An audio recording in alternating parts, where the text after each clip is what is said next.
This bouncer has 3 bars and 3 straps numbered 1 to 3. I wanted to show you the height difference. It's 13.5 inches. Flip over the bouncer as carefully as you can. You'll notice there are 3 bars on each corner. Unlatch the silver bar by releasing it down.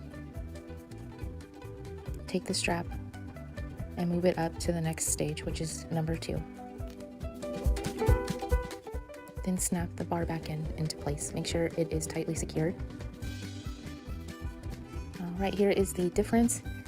It is measured at 15.5 inches. That is exactly 2 inches difference. Thank you guys so much for watching. It would really help if you gave this video a thumbs up and subscribe to my channel. Bye!